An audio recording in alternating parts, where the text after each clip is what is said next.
And then with the cylinder heads, it looks like this.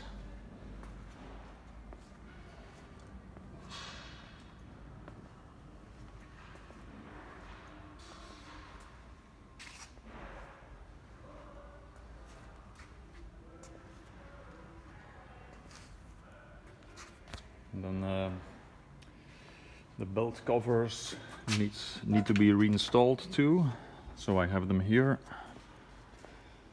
And I think they go like this. So it comes with the belt covers, huh?